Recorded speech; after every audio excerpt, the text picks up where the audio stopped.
अस्सलाम वालेकुम दोस्तों। तो इस दुनिया में बहुत सी बीमारियां हैं, जैसे दिल की बीमारी, हड्डियों की बीमारी, सर का दर्द, नज़ला ज़ुकाम, टिकटॉक की बीमारी और बवासीर। और जो अभी रिसेंटली लॉन्च हुई है कोविड-19 कोरोना वायरस। वैसे तो चाइना की कोई भी चीज़ 2 महीने से ज़्यादा नहीं टिकती, लेकिन पता नहीं ये वायरस इतना लंबा कैसे बढ़ गया है। वैसे ये वायरस जिंदा चमगादड़ खाने से फैलती है, और कुछ सोर्सेज तो ये भी कह रही हैं कि इस वायरस को लैब में ऑल्टर किया गया है, जो फिर किसी इंटर्न की गलती की मिस्टेक की वजह से लीक हो गया। अब मुझे नहीं पता इस बात में कितनी सच्चाई है। वैसे इन चीनी चिपटे मुंह वालों की प्रॉब्लम क्या है? जो भी चीज़ इस दुनिया में जिंदा है और चलती है, या जिस चीज़ में भी जान है, वो उनको खानी है।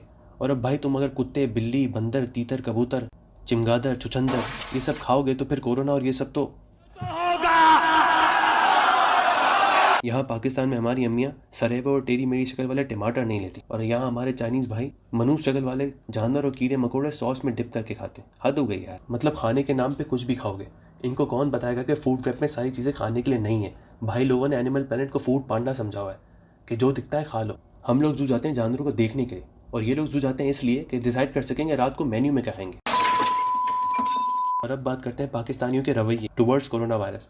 पाकिस्तान में कोरोना वायरस को लेकर 2 रवैये पाए जाते हैं। एक तो वो हैं जो घर में घुस कर बैठ गए और टोटल लॉकडाउन में चले गए, जैसे सड़कों पे कोरोना नहीं बल्कि वकार भाई की शक्ल में ज़ॉम्बी घूम रहे हैं। वैसे ये बेहतर तरीका है ताकि कोरोना वायरस से बचा जाए। और फिर आते हैं दूसरे लोग जिन्होंने कोरोना वायरस को ताहिर शाह का गाना समझा हुआ है, कोई सीरियसली ले ही नहीं रहा।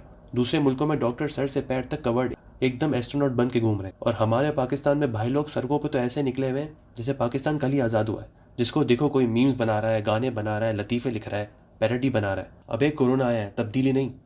मुझे लगा था चाइना की सबसे बड़ी बीमारी टिकटॉक है, लेकिन कोरोना ने तो उसको भी पीछे छोड़ दिया। और मुझे एक चीज़ समझ नहीं आती, जो चीज़ पाकिस्तानी को मना करते हैं उसको हमेशा उलट करते हैं। ऑर्डर आ गया कि भाई घर में नमाज़ पढ़ो, तो जो लोग वैसे नमाज नहीं पढ़ते आम दिनों में, वो भी बिल्डिंग के छतों पे पहुंच गए नमाज पढ़ने के लिए। ऑर्डर आया कि यार ऑफिस मत जाओ, तो अचानक से लोगों में शऊर पैदा हो गया कि यार मईशत इकॉनमी को हमें तो संभालना है, वरना तो मुल्क गिर जाएगा। और वैसे जब अम्मी दही लाने को बोलती हैं तो नीचे उतरना नहीं होता, लेकिन अभी हर बंदा जलेबी और समोसे लेने के लिए लाइनों में खड़ा है। और फिर जब इन्हें डांटो तो फिर बोलते हैं गाली क्यों देते हैं। इन लोगों के लिए मेरे पास एक इलाज है, जो भी बंदा घर से बाहर निकले उसके लिए। और कोरोना के इलाज के लिए नॉर्थ कोरिया ने एक गोली निकाली है, जो वहाँ के प्रेसिडेंट किम जोंग की फेवरेट गोली है, जो सच में एक गोली है, हाँ बुलेट। ओ भाई, मारो मुझे, मारो मारो मुझे, मारो मारो नहीं, ये मजाक हो रहा है। एक सेकंड यार, मजाक हो रहा है। वैसे कोरोना को लेकर स्टूडेंट्स में 2 रवैये पाए जाते हैं। एक तो वो लोग हैं जिन लोगों ने एग्जाम की फुल तैयारी की हुई थी, उन लोगों के कुछ ऐसे हालात हैं। और मुझ जैसे स्टूडेंट्स के कुछ ऐसे हालात हैं। अच्छा तो दोस्तों, अब मजाक को साइड पर रख के कोरोना पे कुछ सीरियस बातें कर लेते हैं। तो ये जो कोरोना वायरस है, इसके मेन सिम्टम्स अलामात हैं हाई फीवर बहुत तेज़ बुखार, ड्राई कॉफ यानी सूखी खांसी, तीसरा है फटीक यानी कमज़ोरी, और चौथा है ब्रीथिंग प्रॉब्लम्स सांस लेने में मसला होना। लेकिन ये बात याद रखनी है कि ऐसा नहीं है कि अगर इनमें से कोई भी आपको सिम्टम है तो आपको कोरोना हो गया है। लेकिन अगर ये सिम्टम एक साथ आहिस्ता आहिस्ता आ रहे हैं, या आपको एक दो इनमें से सिम्टम्स हो गए हैं, तो फिर कंसर्न शो करने की ज़रूरत है। और अगर ये सिम्टम्स आ रहे हैं तो आप फ़ौरन हेल्थ अथॉरिटीज़ या हेल्पलाइन को सीधा फ़ोन करके उनको बताएं, क्योंकि ये वायरस बहुत तेज़ फैलता है और बहुत खतरनाक है और बहुत जानलेवा है। और ये वायरस ज़्यादातर 70+ लोगों को इफेक्ट करता है। तो आपके घर में जो बड़े और बूढ़े हजरात हैं, आप उनसे दूर रहें और उनका ख्याल रखें।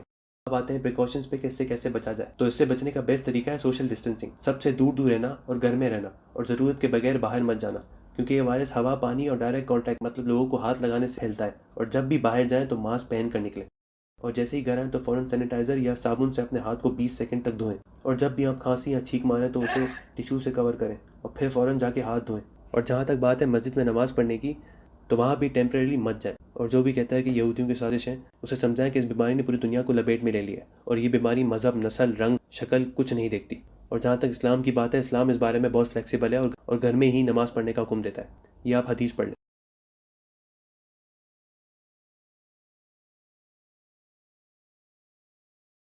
तो जब बारिश की वजह से घर में नमाज का हुक्म दिया है, तो ये वायरस तो उससे भी कहीं ज़्यादा खतरनाक और जानलेवा है। और इस लॉकडाउन की वजह से सब अपने अपने घरों में तो बंद हो गए हैं, लेकिन इसमें अमीर आदमी तो है, वो तो आराम से अपने घर में रह सकता है। लेकिन जो रोज़ कमा के खाने वाला गरीब आदमी है, वो बहुत मुश्किल में आ गया है। तो जितनी मदद आप उनकी कर सकते हैं करें, क्योंकि वो बहुत बुरे हालात में है इस वक्त। तो जो भी फलाह इदारे काम कर रहे हैं, आप उनको फंड्स दें और उनको चैरिटी करें, ताकि वो आगे ज़रूरतमंद तक पहुँचा सकें, जैसे ईदी फाउंडेशन, छिपा, सैलानी वेलफेयर और JTC, जो बहुत ज़बरदस्त काम कर रहे हैं।